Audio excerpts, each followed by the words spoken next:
வணக்கம், நான் doctor Shanthi Krishna Raghu from Aswin homeo clinic.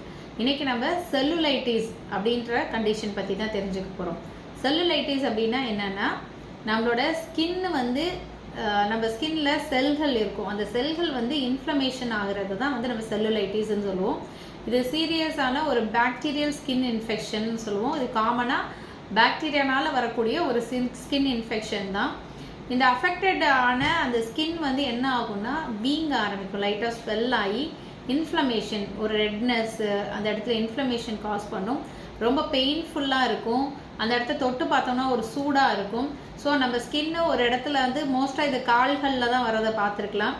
So அந்த கால்களில் பார்த்தோம்னா ஸ்கின்னு ரெட்டாகவும் ஸ்வெல்லிங் ஆகி வீக்கமாக ஒரு ரெட்னஸோட, அந்த இடத்த தொட்டு பார்த்தா ஒரு சூடோட ஒரு வலியோட இருக்குது அப்படின்னா அதுதான் நம்ம செல்லுலைட்டிஸ்ன்னு சொல்லுவோம். ஸோ அந்த மாதிரி யாராவது செல்லுலைட்டிஸ்னால அஃபெக்ட் ஆகியிருந்தாங்கன்னா அதற்கு நம்ம ப்ராப்பரான ட்ரீட்மெண்ட் எடுக்கணும். ஏன்னா இது லைஃப் த்ரெட்டனிங், அதாவது நம்ம உயிருக்கே ஆபத்து ஏற்படுத்தக்கூடிய ஒரு முக்கியமான ஒரு விஷயம்தான் இது. இது சூப்பர்ஃபிஷியலாகவும் இருக்கலாம். இந்த இன்ஃபெக்ஷன் ஸ்கின்னுக்கு மேலே சூப்பர்ஃபிஷியலாக இருக்கும், சம்டைம்ஸ் சிவியராக இருக்கும். இதை ட்ரீட் பண்ணாமல் விட்டுட்டோம் அப்படின்னு சொன்னால் அது ஸ்ப்ரெட் ஆக ஆரம்பிச்சிடும். நம்மளோட லிம்ஃப் நோட் வழியாகவும் நம்மளோட ரத்தம் கலந்தும் பரவ ஆரம்பித்து நம்ம உயிருக்கே ஆபத்து விளைவிக்கக்கூடியதாக மாறும். அதனால் அலட்சியம் காட்டக்கூடாது. உங்களுக்கு காலில், எதுவும் எஸ்பெஷலி காலில் தான் இது அதிகமாக வரும். சில நேரங்களில் நம்மளோட ஃபேஸில், ஆர்ம்ஸில், அதர் ஏரியாஸ்லேயும் வரலாம். அதிகமாக பார்த்தோம்னா நம்மளோட லோவர் லெக், முட்டிக்கு கீழே அந்த கால் பகுதியில் இந்த படத்தில் காட்டியிருக்கிற மாதிரி ஸ்கின் ரெட்டாக இருக்குது, வீக்கமாக இருக்குது, தொட்டால் சூடாக இருக்குது, வலியாக இருக்குன்னா அது செல்லுலைட்டிஸா அப்படின்னு நீங்கள் டாக்டரை கன்சல்ட் பண்ணி இமீடியட்டாக ட்ரீட்மெண்ட் எடுத்துக்கணும். இந்த இன்ஃபெக்ஷனை பரவ விட்டுறக்கூடாது.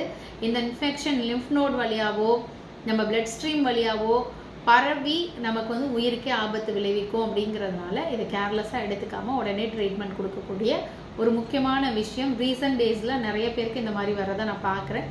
ஸோ அதனால தான் இந்த பதிவை நம்ம போடுறோம். இந்த இன்ஃபெக்ஷன் எப்போ நம்ம ஸ்கின் பிரேக் ஆகி, அதாவது வெடிப்புகள் ஏற்பட்டு அது வழியாக அந்த பாக்டீரியாவை நம்ம ஸ்கின்னுக்குள்ளார பெனிட்ரேட் ஆகிறதுக்கு அலோவ் பண்ணும்போது இந்த இன்ஃபெக்ஷன் செல்லுலைட்டிஸ் காஸ் பண்ணும். மோஸ்ட்டாக என்ன மாதிரியான கிருமிகள்னு பார்த்தோம்னா ஸ்ட்ரெப்டோகாக்கஸ், ஸ்டெஃபைலோகாக்கஸ். இது பிரேக், நம்ம கிராக்ஸ் வழியாக, ஸ்கின்ல இருக்க கிராக்ஸ் வழியாக உள்ளார என்ட்ரு ஆயிடுச்சு அப்படின்னு சொன்னோம்னா அது போயிட்டு அந்த ஸ்கின்ல இன்ஃப்ளமேஷன் காஸ் பண்ணி செல்லுலைட்டிஸ் காஸ் பண்ணும். ஸோ இது வரத்துக்கான ரிஸ்க் ஃபேக்டர்ஸ் என்ன அப்படின்னு பார்த்தோம்னா, காயங்கள் ஏற்படுறதுனால வரலாம், லிம்ஃபடினோமானால வரலாம், அது மாதிரி நம்ம குண்டாக இருக்கக்கூடியவங்களுக்கு பார்த்தோம்னா ப்ரெஷர் காரணமாக இது வரலாம். அப்புறம் ரொம்ப இம்யூன் சிஸ்டமே ரொம்ப வீக்காக இருக்குன்னா வரலாம். இல்லை அவங்களுக்கு ஃபேமிலி ஹிஸ்ட்ரியில் ஏற்கனவே செல்லுலைட்டிஸ் இருக்குன்னா அவங்களுக்கு வரலாம். இந்த செல்லுலைட்டிஸ் வந்தவங்களுக்கு என்ன மாதிரியான அறிகுறிகள் இருக்கும்னா, அந்த கால், அந்த செல்லுலைட்டிஸ் அஃபெக்ட் ஆகின இடங்கள், எஸ்பெஷலி காலில் வர்றதுனால அது வீக்கமாக இருக்கிறத பார்க்கலாம். ஒரு டெண்டர்னஸ், தொடவே விட மாட்டாங்க, தொட்டால் ரொம்ப பெயின்ஃபுல்லாக இருக்கும், அந்த டெண்டர்னஸ் இருக்கும், வலி இருக்கும், அந்த இடம் வெதுவெதுப்பான சூடாக இருக்கும், சில நேரங்களில் சில்லாகவும் இருக்கும். அப்புறம் பார்த்தோன்னா பிளிஸ்டர்ஸ் ஏற்படலாம். அப்புறம் ஸ்கின்ல கொப்பளம் உண்டாகலாம், கொப்பளம், சின்ன சின்ன கொப்பளங்கள் மாதிரி உண்டாகலாம்.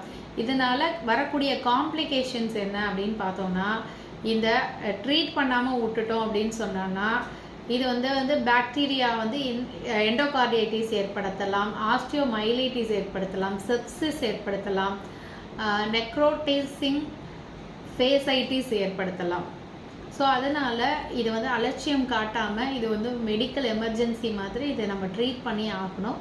அப்படி இல்லைன்னா இது நம்ம உயிருக்கே ஆபத்து ஏற்படுத்தக்கூடும். இதை ஹோமியோபதியில் இதுக்கு என்ன ஸ்கோப் இருக்குது அப்படின்னு பார்த்தோம்னா, இந்த செல்லுலைட்டிஸ் மாதிரியான இன்ஃபெக்ஷன்ஸை ஹோமியோபதி மருந்துகளில் ரொம்ப அழகாக குணப்படுத்த முடியும். ரொம்ப எளிமையாகவும் ரொம்ப விரைந்தும் குணப்படுத்த முடியும். இதுக்கு நிறைய அற்புதமான பக்க விளைவு ஏற்படுத்தாத மருந்துகள்லாம் இருக்குது.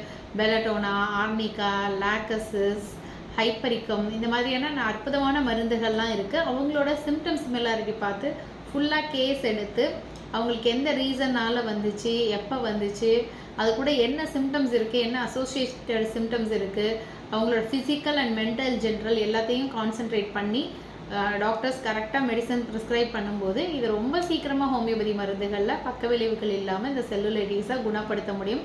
நிரந்தரமாக குணப்படுத்துறதுக்கு அற்புதமான மருந்துகள்லாம் இருக்குது. ஸோ செல்லுலைட்டிஸ்னால பாதிக்கப்பட்டிருக்காங்க அப்படின்னு சொன்னால் மறக்காமல் உடனடியாக நீங்கள் ஹோமியோபதி மருத்துவரை கன்சல்ட் பண்ணுங்கள். இதில் அற்புதமான எளிமையாக குணப்படுத்தக்கூடிய பக்க விளைவில்லாத மருந்துகள்லாம் இருக்குது அப்படின்றது தெரிஞ்சு நீங்கள் பலனடையணும் கேட்டுக்கிறேன். நன்றி.